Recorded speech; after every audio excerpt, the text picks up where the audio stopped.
Me llamo Lina Márquez, y si hace 2 meses me hubieras preguntado cómo iba mi vida, te habría dicho que nunca había estado tan segura de nada.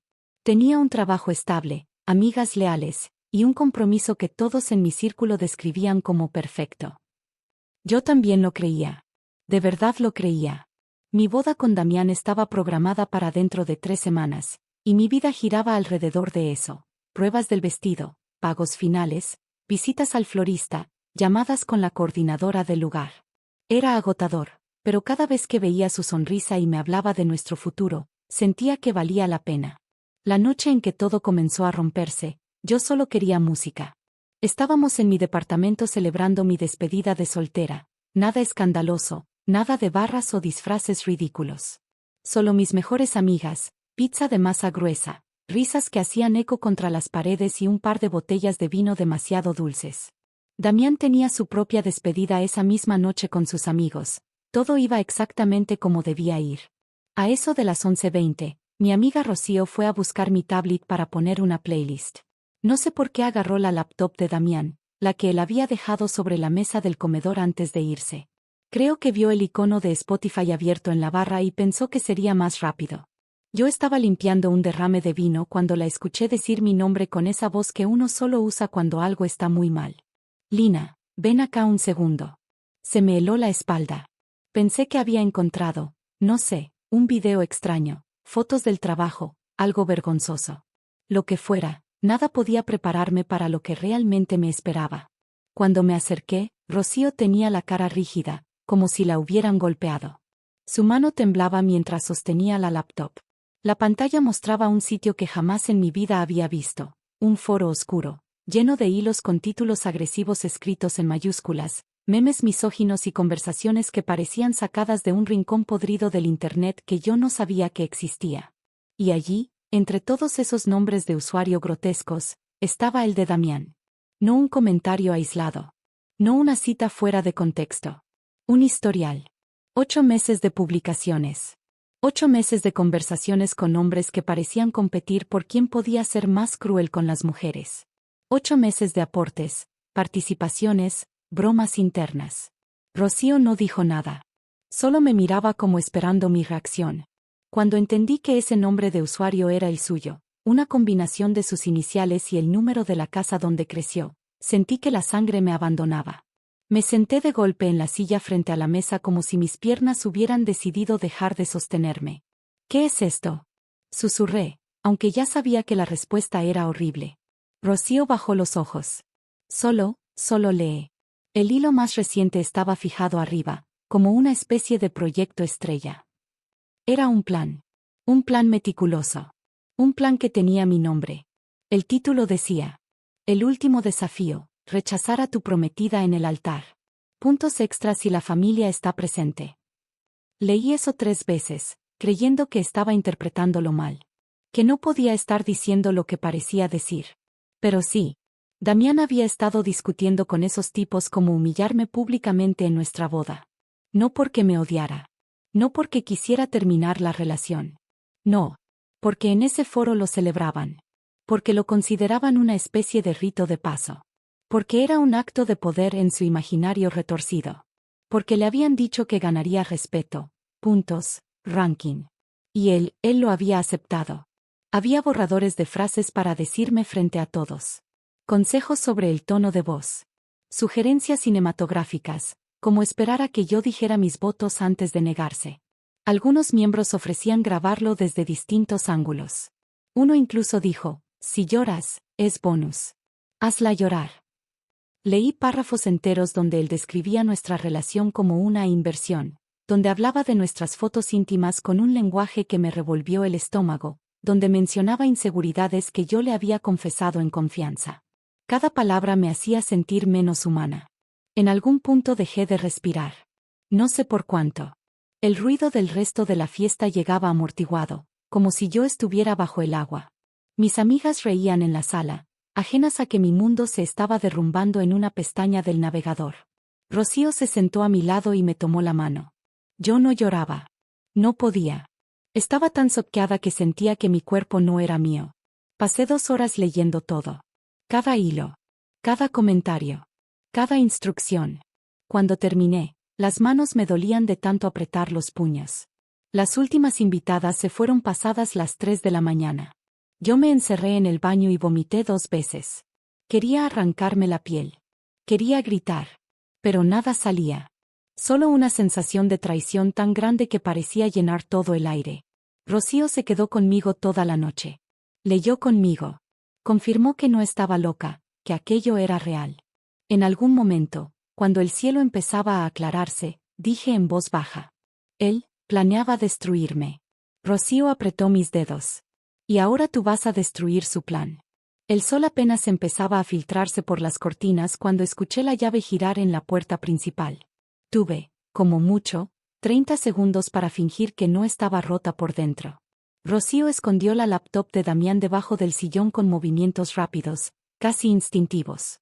Yo me limpié la cara con las manos temblorosas y traté de componer una expresión, no sé, neutra, normal, algo que no gritara. Acabo de descubrir que el hombre con el que voy a casarme quiere humillarme públicamente para entretener desconocidos.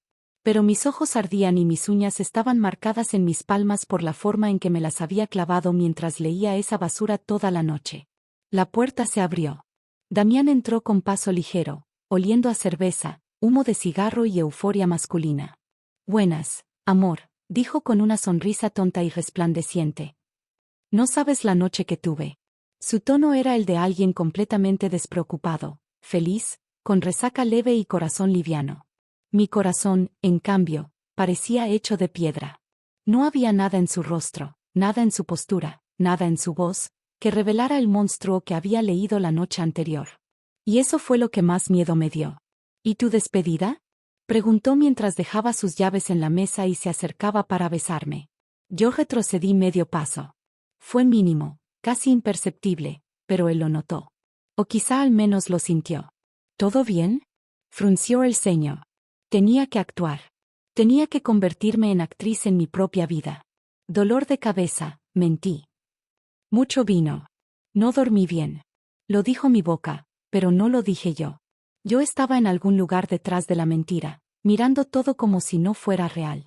Oh, dijo en un tono tonto, como si fuera adorable que estuviera débil. Vamos a dormir una siesta. Intentó abrazarme. Te extrañé. Te extrañé. ¿Con qué cara decía eso? Después de meses describiéndome como un experimento emocional. Fingí una sonrisa apagada. En un rato, quiero ducharme primero. Me fui sin mirarlo demasiado. Mientras el agua caliente caía sobre mi piel, trataba de no llorar porque sabía que si empezaba no podría parar. Ese fue el primer momento en el que entendí algo importante. Él no podía saber que yo sabía. No todavía. Si lo hacía, podría acelerar el plan, o modificarlo, o manipularme para hacerme sentir que estaba loca. O peor, podría hacer exactamente lo que él y sus amigos del foro querían que hiciera, verme colapsar. No. Si alguien iba a controlar esta historia, sería yo. Pasé los siguientes días enferma. Esa fue mi coartada perfecta. Le dije a mi familia que tenía migrañas fuertes, que necesitaba silencio total. Le dije a Damián que los nervios me estaban pasando factura, que necesitaba reposo. En realidad, pasaba horas en la cama con las cortinas cerradas revisando todo lo que pudiera encontrar. Su historial de correo, cuentas sincronizadas, fotos, documentos, comentarios antiguos. Cada descubrimiento era otra puñalada. Fue también cuando contraté a una investigadora privada. Nunca pensé que llegaría a ese punto, pero ¿qué hacía si había más? Si el foro era solo la superficie. La investigadora tardó 3 días en devolverme la información. No hay doble vida. No hay infidelidades. No hay delitos, dijo con voz neutra. Solo, esto. Esto.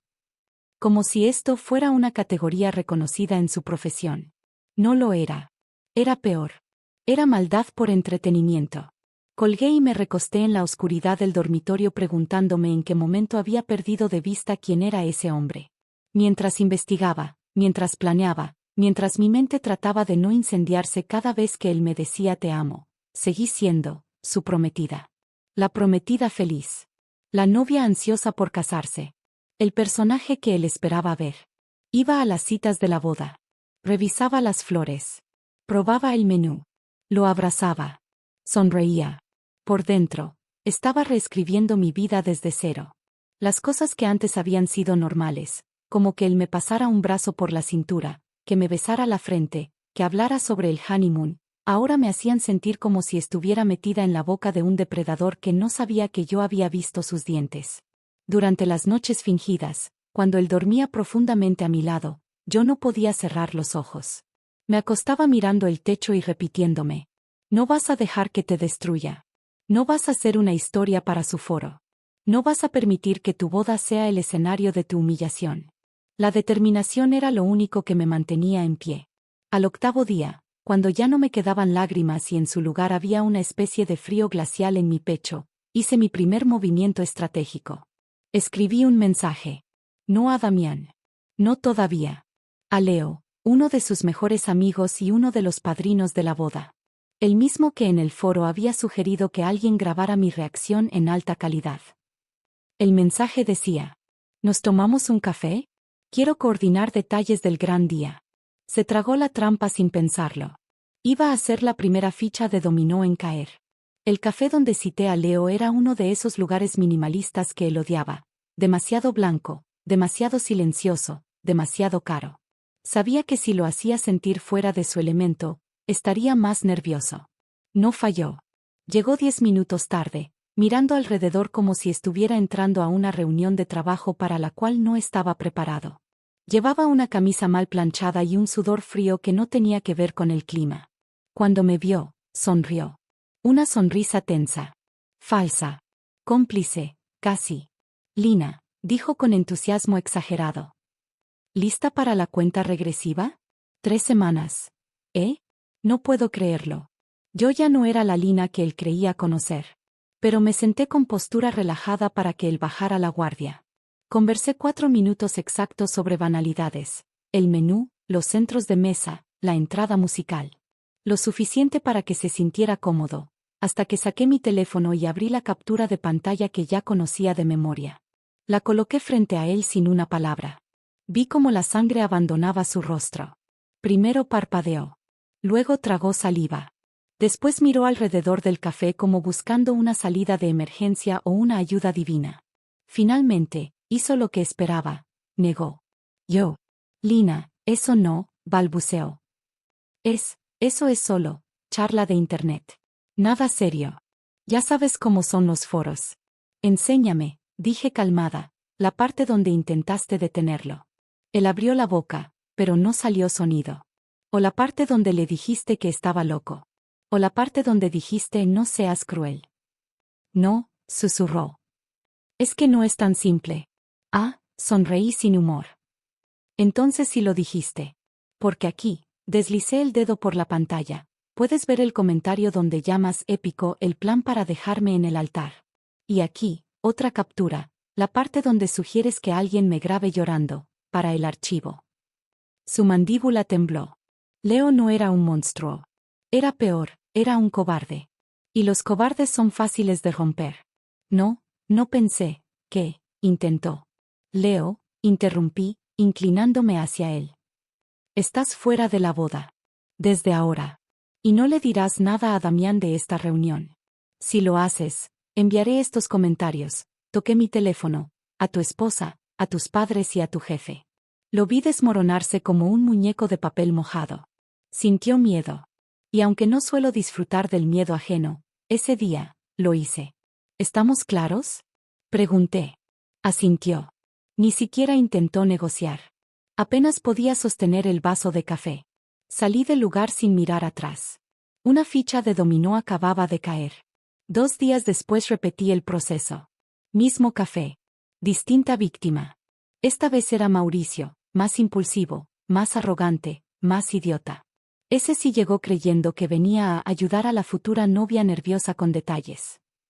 Me saludó con un abrazo que esquivé de forma tan discreta como pude. Cuando le mostré las capturas de pantalla, su reacción no fue miedo. Fue ira. Esto es privado, escupió. Invadiste su laptop. Estás exagerando. Nadie iba a hacer nada. ¿Nadie? Pregunté, deslizando otra captura.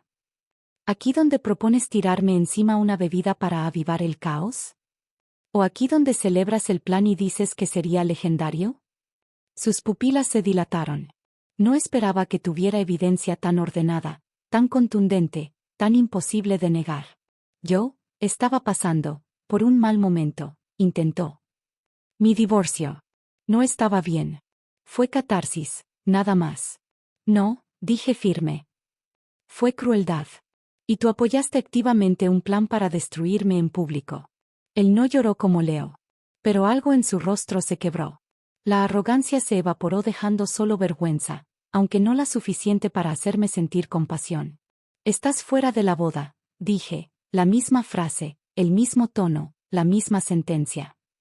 Y si le adviertes a Damián, enviaré esto a tu exesposa. Estoy segura de que a su abogado le interesará durante la custodia. Hubo un silencio espeso, cargado de tensión y rabia contenida. ¿Estamos claros? Lo miré sin parpadear. Sí, murmuró finalmente. Claros. Otra ficha de dominó. Sabía que uno de los dos hablaría.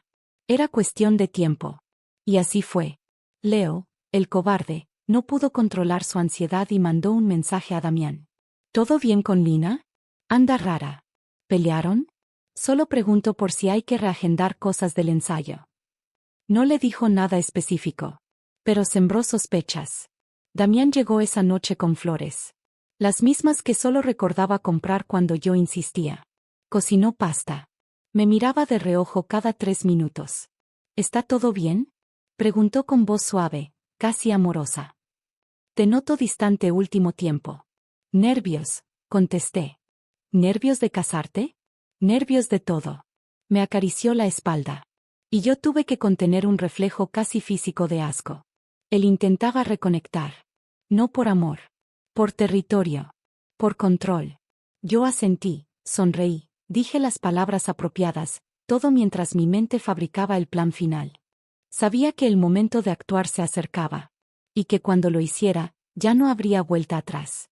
A partir del momento en que confronté a los dos padrinos, mi vida se convirtió oficialmente en una doble existencia. Por fuera, seguía siendo la Lina que todo el mundo conocía. La novia sonriente, la mujer enamorada, la futura esposa dispuesta a pasar horas eligiendo servilletas beige o marfil. Por dentro, era otra persona. Una estratega tensa, agotada, sostenida únicamente por la voluntad de no ser convertida en espectáculo. Era agotador. Era extenuante. Pero era necesario. Cada mañana me despertaba junto a Damián y tenía que recordar qué papel iba a interpretar ese día. Si tenía que ser dulce, lo era. Si tenía que ser detallista, lo era. Si tenía que ser vulnerable, simulaba serlo. Mientras tanto, por las noches, cuando él dormía, yo estaba encorvada sobre la mesa del comedor creando el documento más meticuloso de mi vida. Plan de contención y desactivación total.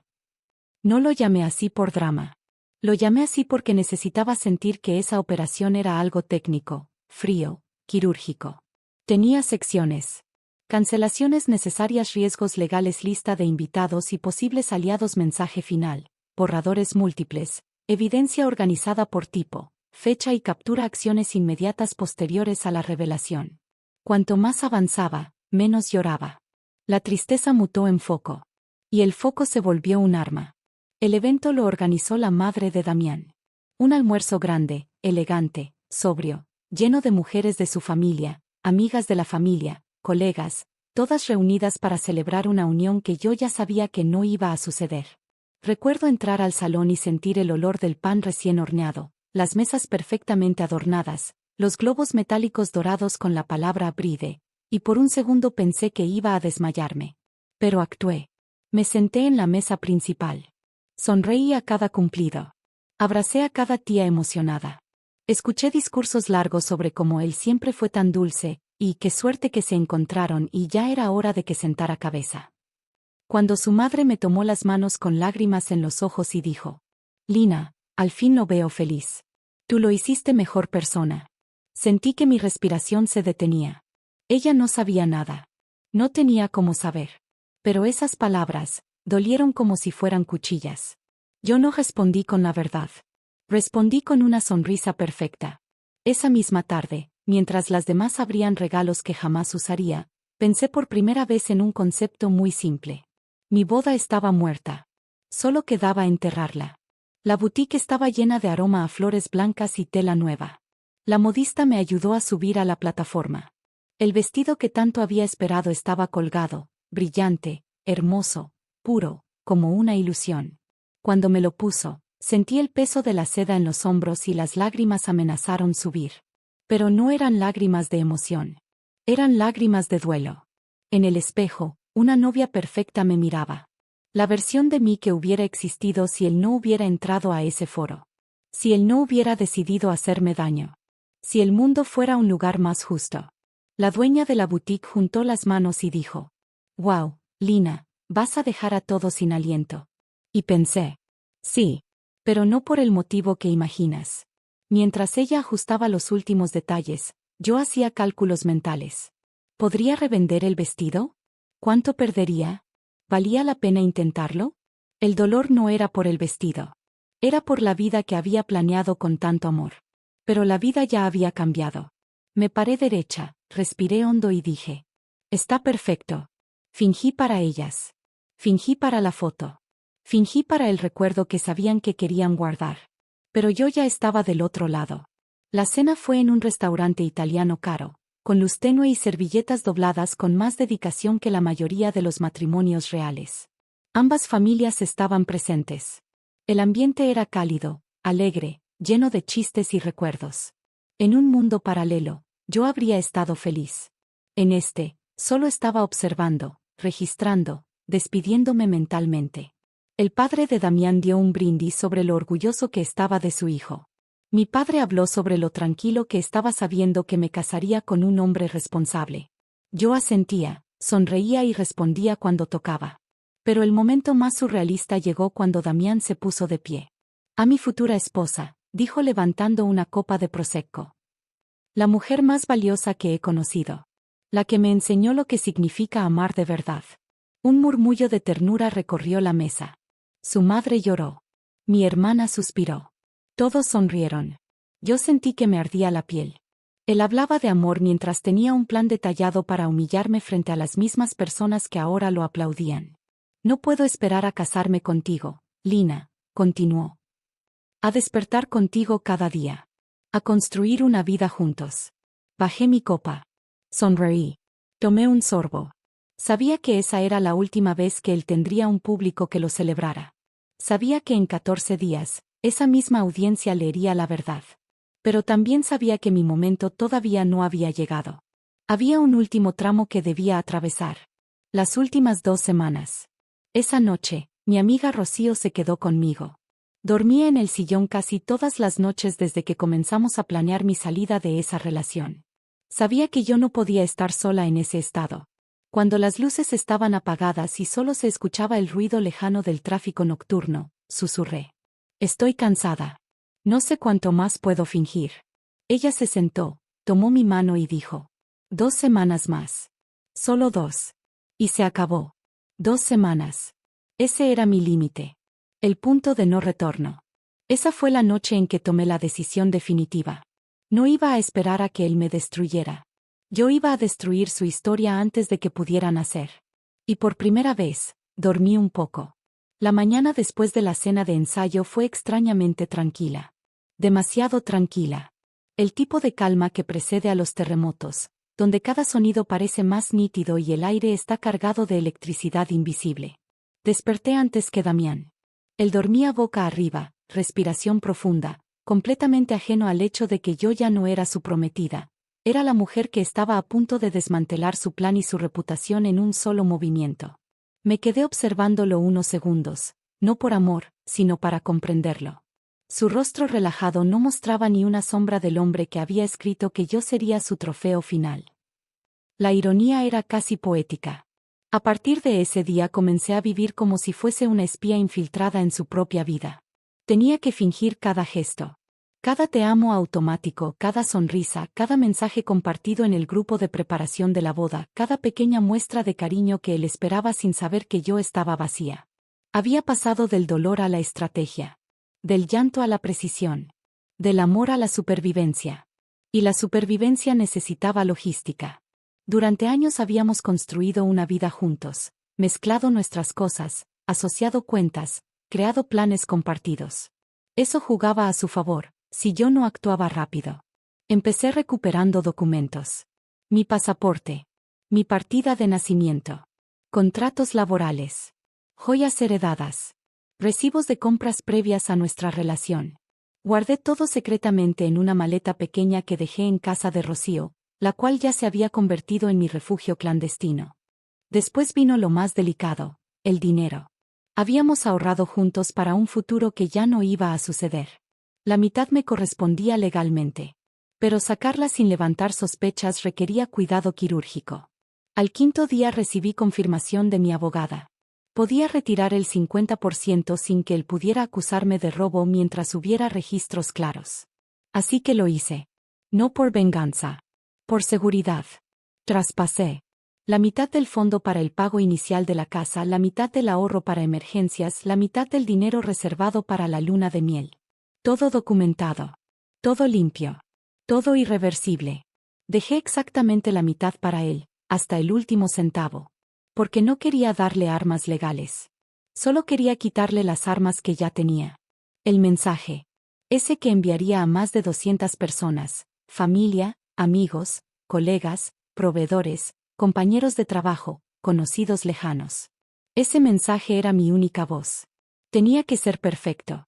Pasé noches enteras redactándolo con Rocío a mi lado, intercambiando borradores, eligiendo cada palabra con cuidado quirúrgico. Mis reglas eran simples. No victimizarme, no insultar, no exagerar, no mostrar detalles íntimos, ser contundente, ser factual, ser irrefutable. Debía ser el tipo de verdad que ninguna manipulación pudiera doblar. La primera versión era demasiado emocional. La segunda, demasiado fría. La tercera sonaba defensiva. La cuarta parecía un comunicado corporativo. En la versión número 19, encontramos el equilibrio. Eran unas 200 palabras. Solo hechos. Solo lo imprescindible. Sin dramatismo, sin sensacionalismo, sin lloriqueos. Una sentencia limpia, quirúrgica, devastadora. Y adjuntos, 4 pantallazos cuidadosamente editados. Solo los necesarios. Solo los que él no podría negar. 14 días. Ese era el conteo. Dormía 2 o 3 horas por noche. Comía cuando Rocío me obligaba. Tenía ataques de ansiedad a las 2 de la mañana como si fueran alarmas programadas, donde mi respiración se aceleraba y mi visión se nublaba. Pero paradójicamente, cada día que pasaba me sentía más segura. Mi plan era sólido. Mi evidencia era impenetrable. Mis aliados estaban informados. Damián, en cambio, se volvía más inquieto. Notaba mis silencios. Notaba mis respuestas automáticas. Notaba que yo ya no reía igual. Y empezó a buscarme, a abrazarme, a cocinarme, a intentar románticamente volver a conectar. No por amor. Porque presintió que algo escapaba de su control. Una noche, mientras cenábamos, me tomó la mano y dijo: «No me gustan estos días. Siento que te estoy perdiendo». Si supieras cuánto, pensé. Pero sonreí. Apreté su mano. Y dije: «Solo estoy cansada». Nunca había sido tan buena actriz. La noche anterior al envío, Rocío durmió conmigo. Ambas en silencio. Ambas despiertas. Ambas conscientes de que al día siguiente, mi vida iba a cambiar para siempre. Ella me miró desde el sillón y dijo: «Cuando esto termine, vas a respirar de verdad. No como este mes. Respirar de verdad». Asentí. Yo sabía que ella tenía razón. Pero también sabía que habría un precio. Y que ese precio llegaría con todos los mensajes, llamadas, respuestas y ecos del impacto. Al amanecer, antes de que Damián despertara, abrí el archivo del mensaje final. Lo releí una última vez. Sentí algo extraño. No miedo. No tristeza. No rabia. Solo claridad. Era el momento. Mi dedo quedó suspendido sobre la pantalla. Rocío tenía su mano sobre mi hombro, sin presionar, sin empujar. «No tienes que hacerlo», susurró. «Sí», respondí sin dudar. «Tengo que hacerlo». Presioné enviar. Y lo envié a 203 personas. El silencio posterior fue absoluto. Un vacío total. La calma justo antes de que el mundo estalle. Me quedé mirando la pantalla. Luego exhalé. Por primera vez, en 46 días, respiré. El mensaje salió a las 5:45 de la mañana. A las 5:46, mi vida ya no me pertenecía del todo. No sucedió nada de inmediato. Ni una notificación. Ni un sonido. Ni una vibración. Solo silencio.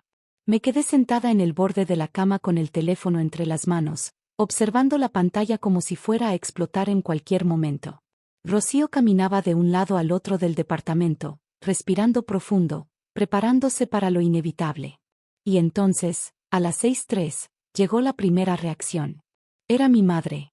No atendí. No podía hacerlo todavía. No quería escuchar su voz cargada de incredulidad, de shock, de dolor por algo que ella creía que iba a ser un día feliz y que ahora se convertía en una pesadilla. La llamada duró 9 segundos. Se cortó. Volvió a llamar. Tampoco atendí. Mi corazón latía como si quisiera huir del pecho. A los 2 minutos comenzaron a llegar los mensajes. Lina, por favor llámame ya. Hija, dime que esto es un malentendido. ¿Dónde estás? ¿Estás segura? No contesté. Todavía no. Primero tenía que pasar la otra parte del huracán. A las 6:17, vibró el teléfono con un mensaje de su madre. No entiendo nada. Por favor llámame. Y luego otro. Damián está dormido todavía. ¿Quieres hablar conmigo primero? Y luego. Por favor dime que esto no es real. Vamos a aclararlo. Leí cada palabra con una mezcla extraña de pena y rabia. Ella no merecía esto. Pero yo tampoco merecía lo que su hijo había planeado hacerme. Había inocentes atrapados en un desastre que él mismo creó. No respondí. A las 6:30, empezaron a llegar mensajes al grupo de organización donde estábamos ambos, nuestras familias y los proveedores.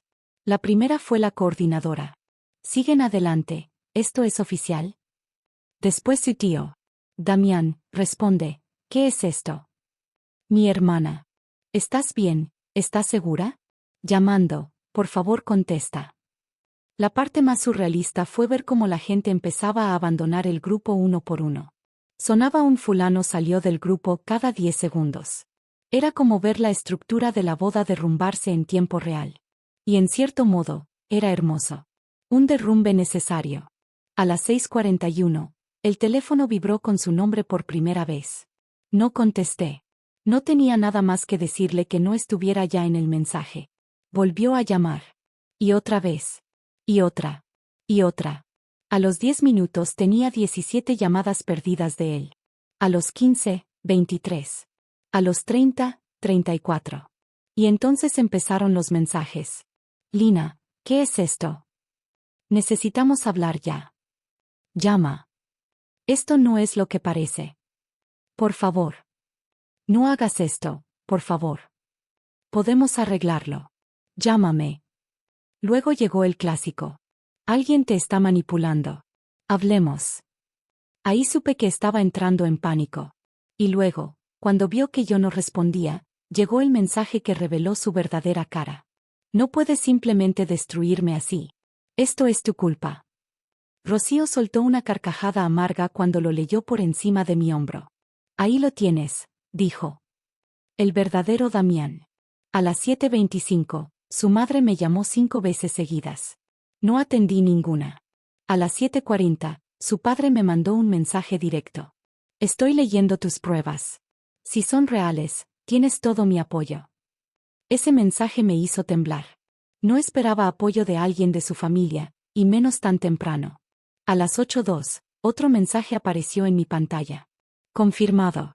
Es su cuenta. Todo es de él. No sé qué decirte. Era de su primo, quien trabajaba en ciberseguridad. Se ve que lo habían consultado, y él había revisado los datos. Damián estaba perdiendo su defensa antes siquiera de despertarse completamente. A las 8:26, cuando supe que ya había leído el mensaje un centenar de veces y que estaba desesperado, llegó su llamada número 47. Esta duró más. El teléfono vibraba sobre la mesa como si él intentara atravesarlo con pura insistencia. Rocío me miró. ¿Quieres contestar? Preguntó. Negué. No necesitaba escucharlo. Nada de lo que dijera podía cambiar lo que ya sabía. Nada podía deshacer lo que él había escrito durante meses. Cuando rechazamos esa llamada, Supe que algo dentro de mí se había cerrado definitivamente. A las 9, comenzaron a llegar mensajes que no esperaba. Compañeros de trabajo. Viejos amigos. Familiares lejanos. Gente a la que no veía hace años, diciéndome: gracias por avisar. No sabes cuánto lo siento. ¡Qué horror! No te merecía. Fuiste valiente. Algunos eran incluso de mujeres que habían salido con él antes que yo.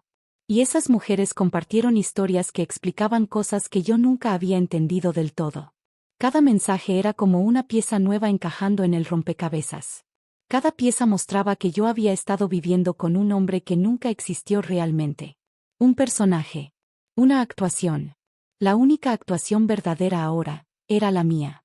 A media mañana me di cuenta de algo. Por primera vez en semanas, no sentía miedo. Sentía dolor, sí. Sentía rabia. Sentía vértigo. Pero también sentía algo poderoso, algo que no había experimentado en mucho tiempo. Libertad. La libertad de ya no esperar que me hiriera. La libertad de ya no fingir. La libertad de saber que la historia que iban a contar sobre mí no sería la de una mujer humillada en su boda, sino la de una mujer que vio el golpe venir y lo devolvió con precisión quirúrgica.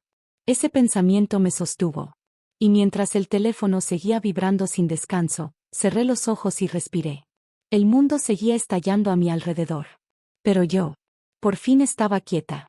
A las 11:14 de la mañana, después de casi 5 horas ignorando llamadas, mensajes, audios y correos, el teléfono dejó de vibrar.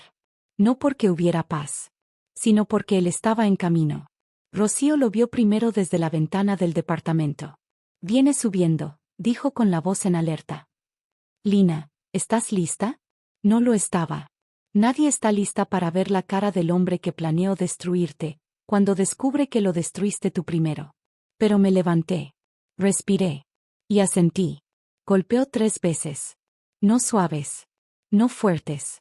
Golpes de alguien que está tratando de no perder el control. Rocío se plantó frente a mí. Si te tiembla la voz, no hables, susurró. Si intentas justificar algo, te detengo. ¿Entendido? Asentí. Ella abrió la puerta. Damián estaba allí, despeinado, pálido, sudoroso, con la camisa arrugada como si se la hubiera puesto sin mirar. Su mirada iba de Rocío a mí como un animal acorralado. Necesito hablar con ella, dijo, intentando sonar firme pero fallando miserablemente. 5 minutos, respondió Rocío. Y no entra si ella no quiere. Yo lo miré. No vi al hombre con el que había planeado una vida. No vi al hombre de las cenas románticas ni de los viajes ni de los abrazos. Solo vi a alguien que había jugado con mi intimidad para entretener desconocidos en un foro. Puedes entrar, dije con tono neutro. Él entró como si la habitación fuera inestable. Lina, mi amor, esto es un error. Alzó las manos como si estuviera calmando a un animal nervioso. No sé qué viste, ni cómo lo malinterpretaste, pero... Basta, lo interrumpí. Se congeló. Lo que viste, intentó continuar, con voz más baja. Era una broma. Solo era humor negro. No significaba nada. Escribiste durante 8 meses, respondí. Publicaste planes detallados. Diste tu aprobación a comentarios sobre humillarme. Lo celebraste. Era solo un juego. Explotó. Un estúpido juego online. Nadie pensó en hacerlo de verdad. ¿Así que todo era mentira? Pregunté, sin emoción. Sí, respondió rápido, demasiado rápido. Ese era el problema. Cuando alguien miente, siempre abraza la versión que más lo deja limpio. Yo no dije nada. Solo lo miré. Y él comenzó a derrumbarse. Mira, si escribí cosas, admitió, respirando agitado. Pero eran solo palabras. Tonterías. No iba a hacer nada en la boda. Jamás te haría daño. Planeaste hacerlo, corregí. Tus palabras lo demuestran. Tus amigos lo prueban. Tus hilos lo confirman. Él apretó los puños. Tenía presión. Soltó como si fuera una explicación real. ¿Tú sabes cómo es ese foro? Si no participas, te ridiculizan. Necesitaba encajar. ¿A costa de mi dignidad? No supo qué responder. Lo vi cambiar de postura. Hombros caídos. Mirada al suelo. Respiración entrecortada. Lina, voy a perder mi trabajo, susurró. Mis padres no me contestan. Mis amigos me bloquearon. Me estás destruyendo. Yo no escribí nada de eso, contesté. Tú creaste todo esto. Levantó la mirada con desesperación. ¿De verdad vas a tirarlo todo a la basura por unos mensajes? Sentí un frío profundo en el pecho. Tú tiraste todo a la basura hace 8 meses, respondí. Se acercó. Intentó tomarme las manos. Rocío dio un paso al frente, lista para interponerse. Él se detuvo al verla. Yo te amo, dijo con un hilo de voz. He sido un idiota, sí. He sido débil. Pero te amo, Lina. Podemos superar esto. Podemos ir a terapia. Podemos empezar de cero. Casi me río. No por humor. Por incredulidad. Por lo absurdo de que intentara usar la palabra amor como un parche improvisado. No, dije despacio. No hay más nosotros. Él se desplomó en la silla como si le hubiese quitado la columna vertebral. Cuando vio que nada funcionaba, la máscara cayó del todo. Su voz se volvió cruda. Honesta del peor modo. Está bien, escupió. Si quería hacerlo. Si pensé en hacerlo. Pero al final no iba a hacerlo, joder. Era solo, presión. Era solo, demostrar que yo también podía. ¿Demostrar qué? Me miró con los ojos rojos. Que mandaba en mi vida. Que tenía poder. Que podía impresionar a alguien, aunque fuera en internet. Ahí estuvo. La confesión. El núcleo de su miseria. No lo odié. Me dio pena.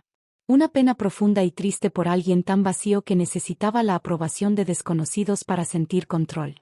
Pero pena no es amor. Ni respeto. Ni futuro. Me levanté. Él también lo hizo, nervioso. Lina, por favor no me dejes así. La voz le quebraba. Dime que podemos hablar después. Dime que hay una oportunidad. Negué suavemente. No hay oportunidad, respondí. No quiero un hombre que me lastime para entretener a otros. No quiero un hombre que necesite validación basada en crueldad. Y no quiero un matrimonio que empiece con un plan de humillación. Él parpadeó varias veces, como si estuviera luchando por procesar la idea de un final. Te devolveré todo lo tuyo, continué. Ya retiré lo que me correspondía. No quiero nada más. No necesito nada más de ti. Solo que te vayas. Sus ojos se llenaron de lágrimas. Lina, por favor. Adiós, Damián. Rocío abrió la puerta. Él no se movió. Damián, dijo ella con voz firme. Hora de irse. Finalmente, salió. Cuando la puerta se cerró, sentí un silencio extraño, pesado, casi físico. Y entonces, me derrumbé. No de tristeza. No de duda. Me derrumbé de alivio. El resto del día fue un torbellino. Mi madre llegó llorando, pero cuando vio mi calma, se tranquilizó. Su padre me llamó para disculparse por lo que su hijo había hecho. Su madre me envió un mensaje que decía: Lina, no entiendo a mi hijo. Pero tú no merecías esto. Lo siento. La boda quedó oficialmente cancelada. Los proveedores devolvieron lo que pudieron. La familia dividió opiniones, pero casi todos coincidían en una cosa. Damián no era quien creíamos. Y yo. Tampoco lo era ya. Esa noche, cuando Rocío se fue a dormir y yo quedé sola en mi cama, sentí una paz que no recordaba desde hace meses. Ya no debía actuar. Ya no debía esconderme. Ya no debía fingir que amaba a un hombre que no existía. Estaba sola. Pero estaba libre. Y por primera vez desde que empezó toda la pesadilla. Sonreí de verdad. Después de la tormenta viene la calma, dicen. Pero nadie te advierte que, a veces, la calma llega acompañada de un eco. Un eco de todo lo que se derrumbó, aunque ese derrumbe no haya sido tu culpa. Y así fueron mis siguientes semanas, un silencio nuevo, acompañado por el eco de la vida que ya no existía. No supe de él directamente. Nunca volvimos a hablar. Nunca volvió a tocar mi puerta. Nunca intentó un último intento. Lo que sí supe vino por otros lados, en fragmentos inevitables. A la semana de la cancelación, uno de sus compañeros me escribió. Presentó una licencia de salud mental. Dijo que necesitaba tiempo. No me alegró ni me entristeció. Solo era una consecuencia. La misma que él habría provocado en mí, pero multiplicada por 1000. Los pocos que quedaban se dividieron. 2 lo defendieron porque todos cometen errores. La mayoría lo bloqueó. Algunos me escribieron disculpándose por no haber intervenido antes. Luno, sorprendentemente, renunció al foro tras leer mi mensaje. Su madre me envió un mensaje casi 3 semanas después. No sé qué decirte más que gracias. Gracias por sacarlo de ahí antes de que fuera peor. Me tomó un segundo entenderlo. Ella no me culpaba. Ella estaba agradecida de que todo hubiera explotado antes de que yo fuera su esposa legal. Su padre, más seco, fue directo. Estamos ayudándolo a buscar terapia. No fue tu responsabilidad corregirlo. Fue la nuestra. Jamás imaginé que recibiría mensajes así. Pero la vida está llena de ironías. Las capturas circularon más de lo que esperé. Yo no las compartí con nadie más que los 203 contactos originales. Pero la gente habla. Y cuando hay morbo, hablan más. Dentro del círculo social de ambos, Damián pasó de ser el novio perfecto a ¿cómo pudo hacer eso? Algunos intentaron suavizarlo, fue inmadurez, fue un error, se dejó influenciar. La mayoría no compró la narrativa. Él había escrito demasiado. Había participado demasiado. Había pensado demasiado. Yo no alenté nada. No añadí nada. No contesté cuando me hablaban de él. Pero cada vez que me enteraba de un comentario tipo, ¿cómo vas a humillar a tu futura esposa como parte de un challenge? Sentía que la justicia, aunque imperfecta, estaba funcionando. No voy a mentir, no fue fácil. Durante las primeras semanas, cada vez que sonaba una notificación, mi cuerpo reaccionaba como si fuera una alarma. Dormí mal. Tuve pesadillas. Hubo días en los que la idea de confiar de nuevo en alguien parecía absurda. Pero había algo diferente esta vez. El miedo ya no estaba al mando. Era un visitante, no un dueño. Poco a poco, comencé a reconstruirme. Fui a mi primera sesión y lloré más en 1 hora que en todo el mes previo. Pero salí respirando mejor. Cambié mis caminatas. Compré plantas. Reorganicé mi casa. Hice espacio físico para el nuevo capítulo. Cerré redes unos días. Bloqueé a quien debía bloquear. Le di reset a todo lo que me recordara su sombra. Rocío estuvo cada día. Mi hermana también. Mi madre me acompañó sin preguntar demasiado. Me sostenían solo con su presencia. Un mes después del estallido, encontré mi cuaderno de planificación de boda escondido en un cajón. Lo abrí. Las primeras páginas tenían notas con corazones, ideas de centros de mesa, una lista de invitados felices, un cronograma del gran día. Y ahí me quebré. Pero esta vez no por tristeza. Lloré por la mujer que fui antes de todo. La que creía que el amor era suficiente. La que confiaba sin sospechas. La que hubiera sido destruida si no hubiera encontrado ese foro justo a tiempo.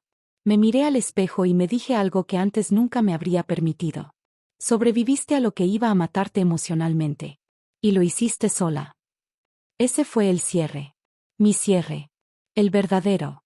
No tengo una historia romántica nueva que contarte. No conocí a otro hombre. No inicié una relación milagrosa. No tuve un renacer hollywoodense. Lo que tuve fue algo aún más valioso. Despertar sin ansiedad. Dormir sin miedo. Reír sin actuar. Confiar, aunque tímidamente, en que no todo el mundo está hecho para destruir. Yo no fui la mujer humillada en una boda. Yo fui la mujer que vio un abismo y dio un paso atrás antes de caer. No importa cuánto creas conocer a alguien. Si la persona te muestra quién es en la oscuridad, créelo. Y haz lo que tengas que hacer para salvarte. Eso fue lo que yo hice. Y eso, cambió mi vida. Pasaron 6 meses. Medio año desde el día en que presioné enviar y el mundo se partió en 2.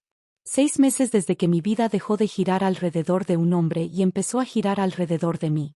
Y aunque no suelo romantizar el dolor, puedo decir algo con absoluta certeza. Sobreviví.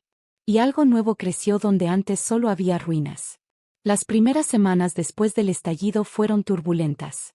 Pero poco a poco, el ruido se fue apagando. Los mensajes cesaron.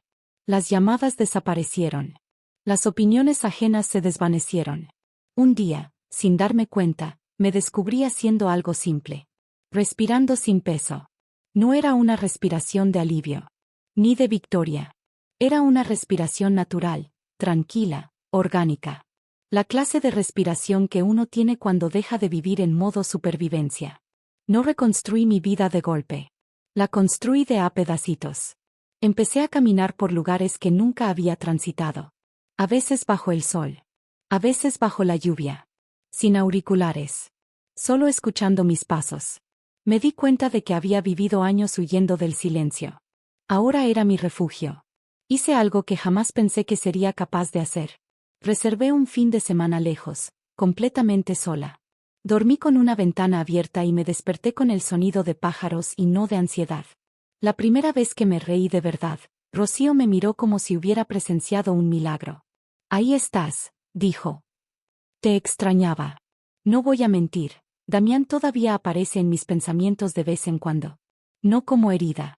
No como nostalgia. No como posibilidad perdida. Aparece como una historia que me pasó. Una historia que cambió el curso de mi vida. Que rompió algo dentro de mí, sí. Pero que también abrió un espacio inmenso que necesitaba llenar con algo propio. Ya no lo odio. Ya no me duele. Ya no me consume. Es simplemente una sombra. Y yo no vivo en sombras. La gente me pregunta, a veces con miedo, ¿volverías a enamorarte? Y yo siempre respondo lo mismo. Sí. Pero no volvería a enamorarme ciega. Ni sola. Ni última. El amor no me asusta. La falta de amor propio, sí. Aprendí que puedo estar sola sin derrumbarme. Que puedo cuidarme sin necesitar un salvavidas externo. Que puedo ser mi propia casa. Y cuando llegue alguien algún día, si llega, quiero que me encuentre completa. No esperando ser rescatada. No buscando llenar un vacío. Quiero que me encuentre viviendo. Hace poco ordené un cajón que tenía olvidado. En el fondo encontré algo que no esperaba. Mis votos. Los había escrito 3 semanas antes de que todo se derrumbara. Estaban en un sobre blanco, cerrado, limpio, casi intacto. Me quedé sentada en el piso con el sobre en las manos durante un largo rato. Y luego lo abrí. Leí mis palabras. Palabras llenas de esperanza, de ingenuidad, de ganas de construir un hogar con alguien que nunca lo mereció. Cuando terminé, no lloré. Tampoco me reí. Solo arranqué la hoja en tiras pequeñas, las puse en una taza y las quemé con una cerilla.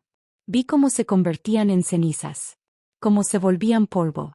Y me sentí libre de una forma extraña, profunda, casi sagrada.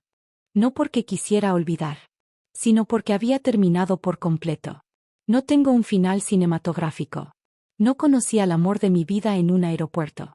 No inicié un negocio brillante. No me mudé a París ni adopté 5 perros. Lo que tengo es más simple. Más silencioso. Más real. Tengo paz. Tengo claridad. Tengo fuerza. Tengo mi vida de vuelta. Tengo ganas de futuro. Tengo la certeza de que, pase lo que pase, nunca volveré a perderme a mí misma. Y si eso no es un final feliz, entonces no sé qué lo es. 1 año. 12 meses desde el día en que mi vida explotó en 200 notificaciones. 1 año desde que envié un mensaje que cambió el curso de mi historia. No sé cómo explicar lo que significa mirar atrás sin sentir que te arde el pecho. Sin sentir que necesitas defenderte. Sin sentir rabia, ni miedo, ni pena. Solo, distancia. Como si todo hubiera ocurrido en una vida anterior. Me mudé. No a otra ciudad, no a otro país. A un pequeño departamento con luz natural, plantas y una mesa que compré yo sola. Sin recuerdos compartidos. Sin sombras ajenas. Sin fantasmas. Cada objeto que tengo ahora fue elegido por mí y para mí. Y eso, aunque suene mínimo, es revolucionario. Hay paz en vivir rodeada únicamente de cosas que no esconden doble intención. A veces me sorprendo a mí misma sonriendo mientras lavo los platos, o mientras riego las plantas, o mientras leo en el sillón. Son momentos que antes nunca hubiera considerado felices, pero ahora lo son. No todo se rompió. Mi madre, después del shock inicial, se volvió mi mayor aliada. Mi hermana también. Rocío sigue siendo mi brújula emocional, la persona que se sentó a mi lado mientras se derrumbaba un mundo que no se veía desde afuera. Curiosamente, la familia de Damián también encontró su propio camino. Su madre me envía un mensaje cada tanto, no para hablar de él, sino para saber cómo estoy yo. Una vez me dijo: gracias por no casarte con alguien que aún no estaba listo para ser humano. No supe qué responderle. Pero algo en mí se aflojó esa tarde. No lo busqué. No quise saber. Pero la información, como siempre, terminó llegando sola. Supe que sigue en terapia. Supe que cambió de trabajo. Supe que algunos viejos conocidos lo evitaron, otros lo toleraron y unos pocos le extendieron la mano. Lo más importante es que ya no forma parte de mi historia. Él vive en un capítulo cerrado, con fecha final. Y yo vivo en el capítulo que viene después.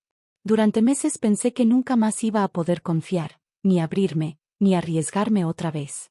Pero la vida es extraña. La confianza volvió, lenta pero segura.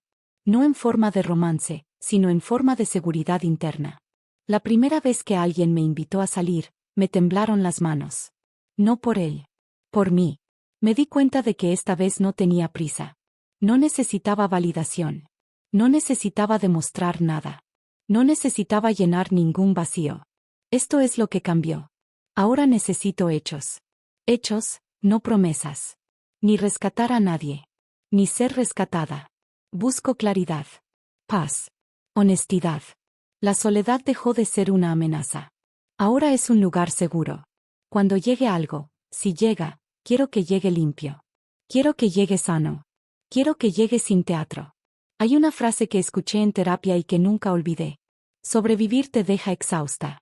Reconstruirte te vuelve libre. Tenía razón. Hoy soy más tranquila. Más cautelosa. Más fuerte. Más consciente de mí misma. No soy la misma mujer que encontró aquel foro. Y gracias a Dios, tampoco soy la mujer que él esperaba humillar. Soy una mujer que aprendió a poner límites. A leer señales. A no justificar lo injustificable. A creer en su intuición incluso cuando duele. A alejarse cuando algo no está bien, aunque duela más. Y lo más importante, soy una mujer que nunca más permitirá que algo así llegue tan cerca de destruirla. A veces, cuando me siento en mi balcón con una taza de té por la mañana, pienso en todo lo que pasó. No con tristeza. No con rencor. Con gratitud. No por lo que él hizo. Sino por lo que yo hice después. Elegí la verdad. Elegí el coraje. Elegí mi dignidad. Elegí la libertad. Y eso cambió todo. El capítulo terminó. La historia sigue. Y esta vez, por fin, la escribo yo. Si te ha atrapado esta historia y quieres seguir descubriendo más relatos impactantes, no olvides darle like, compartirlo con tus amigos y suscribirte al canal. Activa la campanita para no perderte ninguna de nuestras historias. Cada semana te traemos nuevos casos que te harán ver la realidad desde otra perspectiva.